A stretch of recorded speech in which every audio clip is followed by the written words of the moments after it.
Before I begin, I would like to take this opportunity to offer my gratitude and respect to each and every doctor who's been part of the COVID-19 pandemic, who's been working day in and day out as warriors and risking their own lives. Hats off to all of y'all, and thank you so much. Good afternoon, everyone. Thank you, ma'am, for that generous introduction about me. All the respected dignitaries on the dais and off the dais, I'm extremely happy to be present here today. I'm deeply grateful to be bestowed this opportunity of being the keynote speaker for the 15th Global Healthcare Summit organized by API, American Association of Physicians of Indian Origin, who are one of the largest medical ethnic groups and the voice of 80,000 doctors in America of Indian origin, who are constantly in the pursuit and being committed to making quality healthcare accessible and affordable to the people of India.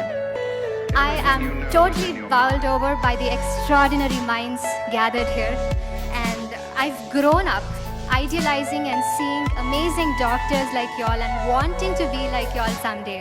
And today I feel humbled to be standing here amongst all of y'all, amongst such socially responsible doctors who treat medicine not just as a profession but as a calling towards service of the nation, service of humanity as a whole. And also to stand amongst these young doctors, young men and women who are gathered here, who will be the torch bearers and who will go on to offer a beacon of hope to the healthcare industry.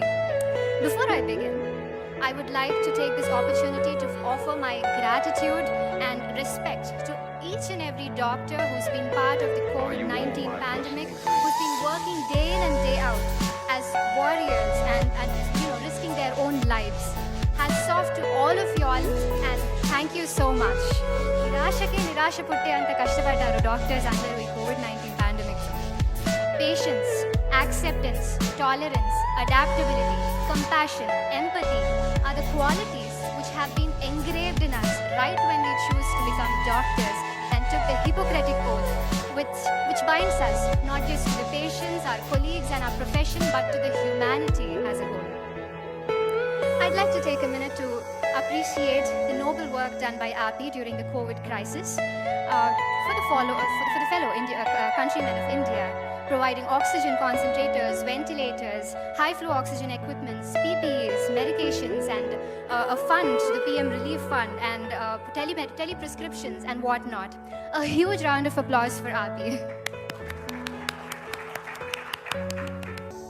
It is so welcoming to see all the goals set by API for India. Thank you, API, for your commitment and contributions. And I must say, Indian healthcare industry has crossed many milestones by now. The recent National Family Health Survey and of course the Niti Aayog Health Index are definitely a proof to it, with the total fertility rate coming down to 2.0, which is less than the replacement level, with decrease of infant and maternal mortality rate, and initiatives taken by government and of course the vaccination drives. But there's a lot for us to do to become the global healthcare leaders. As a young medical graduate, allow me a minute to take my views on the current ongoings. Number one being the shortage of doctors and the huge demand and supply gap. I guess it'll take by 2030 we would need 20 lakh more doctors, as all the elderly doctors and senior doctors have been mentioning. And of course the gap, the postponements, the continuous postponements of NEET, PG and UG has created a huge gap with one academic year, with the loss of one academic year for one batch, and of course another batch being overworked up, doing more than 100 hours of COVID duties. And of course the cost of medical education, which is too high for people in the rural background. I mean, I keep going to a lot of schools and colleges and for a lot of motivational talks, and I hear people saying, "Akka, nen nee kante baga chupistanu." I mean, they really have the passion, the firing desire to do something great in their life. But unfortunately, a few of these pointers which stop them from getting into post-graduation. Either we have to get a top rank or have a reservation, or be born to rich parents, or compromise on your branch. So this has been happening since a while, and despite financial hardships, a lot of youngsters of India, they prefer studying overseas as not for the sake of expertise, and of course the violence against doctors, which is high right now. And we need more research-oriented programs and fellowships, more of them, which, in the US, with some of the fellowships which we are not even aware of here. But let me tell you, with necessary changes made, we the youth are ready to, contribute our best to the nation. And I'm sure with amazing doctors like y'all and we youngsters and RP coming forward and the government coming forward, we are sure to see India as the #1 healthcare leader in the coming days. On a lighter note, prevention is better than cure is the topic of this summit, right? So we know that screening and early diagnosis are definitely doing great, but primordial and primary preventive measures and lifestyle changes are definitely are great steps towards stopping the non-communicable diseases, be it diabetes or heart disease or hypertension or any of it. I have a question for all of y'all. How many of y'all are into fitness? Any kind of fitness, walking, yoga, anything, swimming? That is great. That is wonderful. Wonderful to see so many doctors being fit, because it is only when doctors are fit that patients would be inspired to be more fit, right? It is so nice to see us looking smart in front of our patients. And of course, as doctors, we get to stand 8 to 10 hours a day, and we need strong back and strong leg to be standing for so many hours a day. So it is extremely important that we keep ourselves fit. Are you all my personal right? dreams? And we keep talking about diet, nutrition, and fitness. But how many of us make time for our own selves is important here, because you doctors are the most precious people of our society who are, who would be treating millions of Everything you patients. know is in So your if you mind. don't take care of yourself, then who will take care of the patients, right? So self-care, self-love, making time for yourself, for your own self, and being your own doctor is definitely the need of the hour right now. At least 10 to 20 minutes a day. I'm sure that's not a lot for us. We can definitely make more than that actually. Creating a 10 to 20 minute capsule of exercises for all of us to stay fit. And, we all know this fact that health is wealth. And of course, the WHO, I'm a yoga practitioner, a certified yoga practitioner and trainer who's been training so many students and the police academies in a lot of places.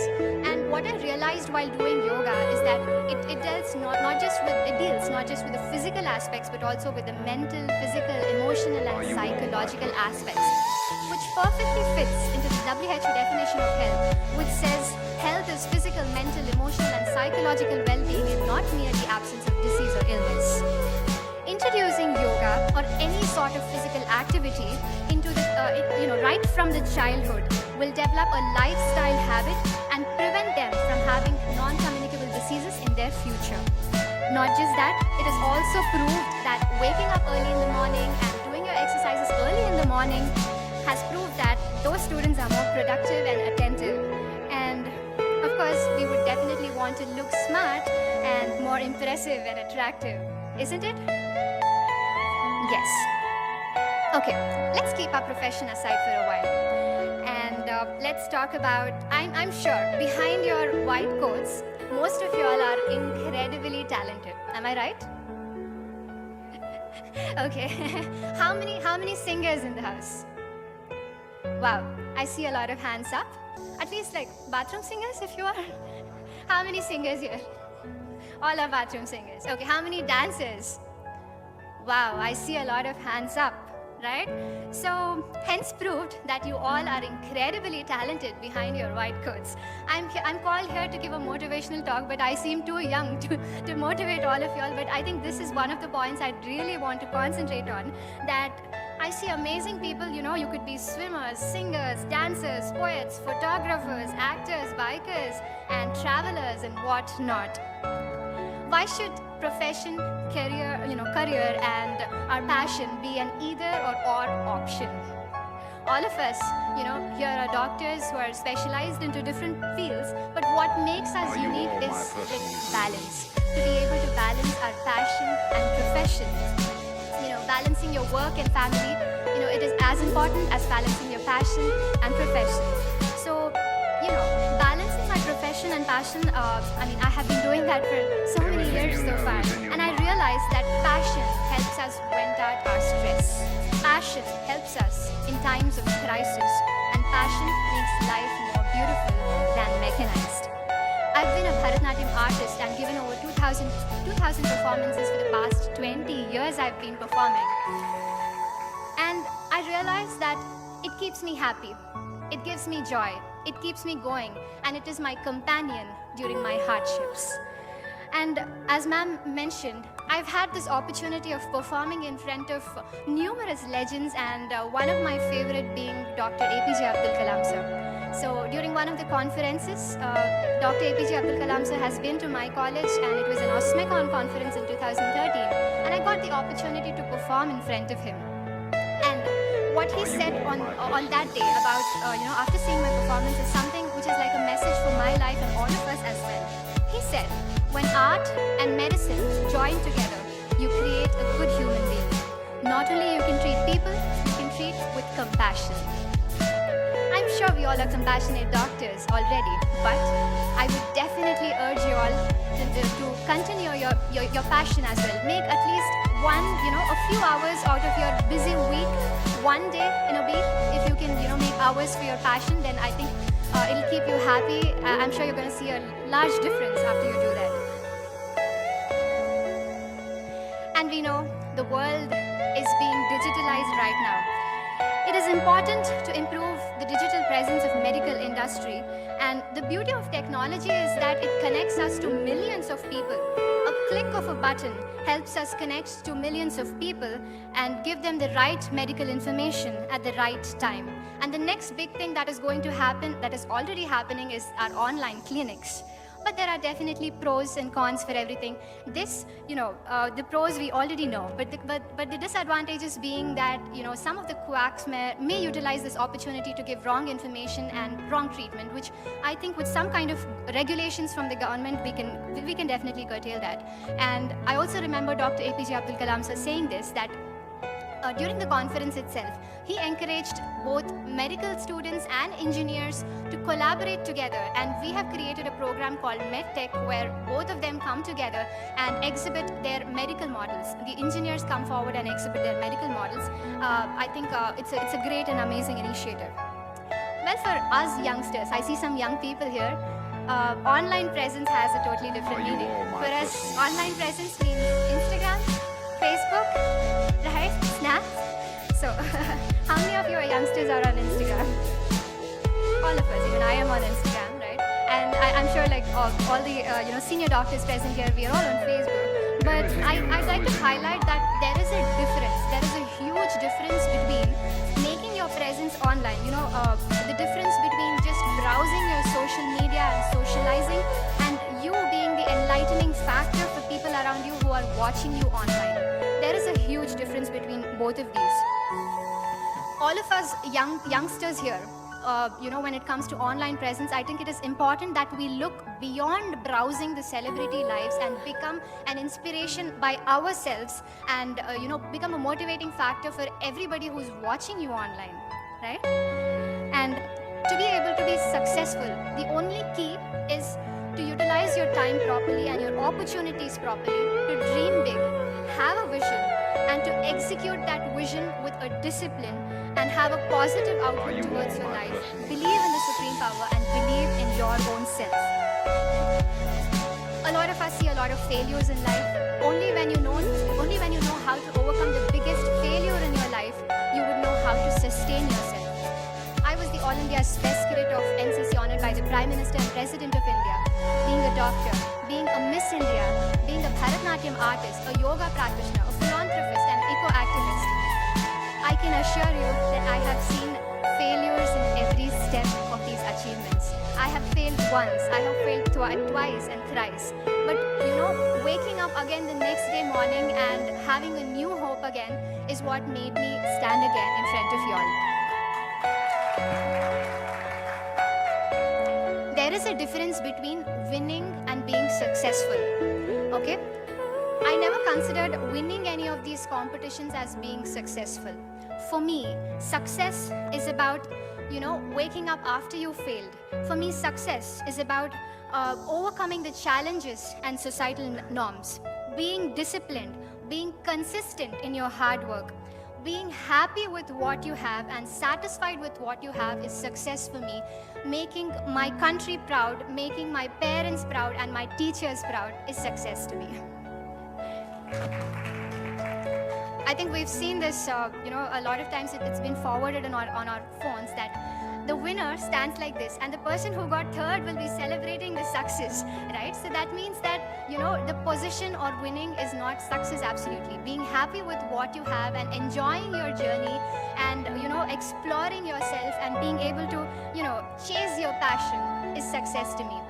And at the end of our lives, there shouldn't be any point where you look back and say, I wish I had done that. There should be a point where you have to say that I chased my passion and I did that.